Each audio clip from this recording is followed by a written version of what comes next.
Le patron hier soir, il m'envoie un message. Il me dit tu vas les bouffer. T'es plus fort qu'eux, c'est pour ça que je t'avais auprès de moi.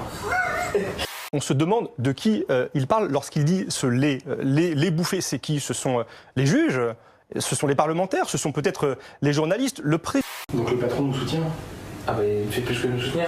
Ce qui a été sorti de son contact sur ses sentis trahison, machin, là. Il a dit je me suis senti trahi, j'ai été déçu. Il y a eu de la trahison, il y a eu de la déception sur le 1er mai.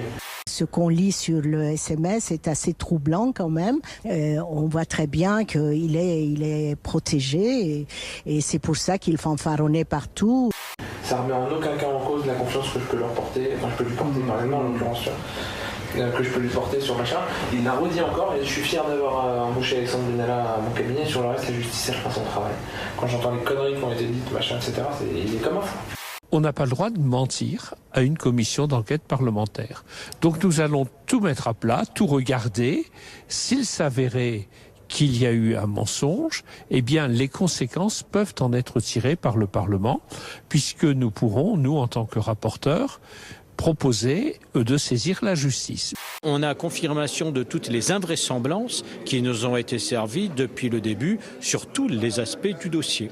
Benalla et Kras se seraient impliqués personnellement dans le montage d'un contrat de sécurité avec un oligarque russe. Problème numéro 1, il s'agit d'Iskander Makhmoudov, proche de Vladimir Poutine et soupçonné de liens avec la mafia russe. Problème numéro 2, à l'époque, Kras travaillait encore à La République En Marche, Benalla à l'Élysée. Et voilà un homme proche d'une puissance étrangère et du président, et pas des moindres, Vladimir Poutine, qui verse énormément d'argent. Ce sont plusieurs centaines de milliers d'euros, avec des négociations qui en cours pendant qu'ils sont à l'Élysée. Je peux vous dire aujourd'hui que plusieurs agences d'État françaises sont très inquiètes du niveau potentiel de compromission qu'il y a derrière cette affaire. Pourquoi est-ce que c'est sensible, ça? Parce que les activités privées d'un collaborateur du président de la République qui mettrait ce collaborateur sur la dépendance de quelqu'un d'autre, lié d'ailleurs à une puissance étrangère, apportent une fragilité pour l'institution présidentielle. Ces petites phrases d'Emmanuel Macron qui a reçu un certain nombre de journalistes aujourd'hui dans le palais de l'Élysée. Il assure avoir beaucoup appris de ses 20 mois de présidence. Il estime avoir été scarifié. C'est un texte qui enflamme l'Assemblée nationale. C'est une pure folie que de voter ce texte. Une pure folie. On entend parler de cette sortie depuis hier.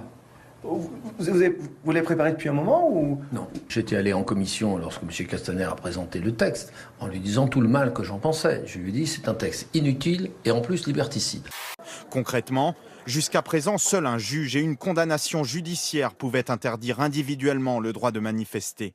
Avec le nouveau texte, le préfet pourra lui aussi le faire par décision administrative. On se croit revenu sous le régime de Vichy. Mais oui, mes chers collègues. Oui, je dis bien le régime de Vichy. Mais oui, vous êtes présumé, par votre attitude, vous êtes présumé être résistant, donc on vous entôle. Je suis dans une famille qui a vécu cela. Mon père a été proscrit.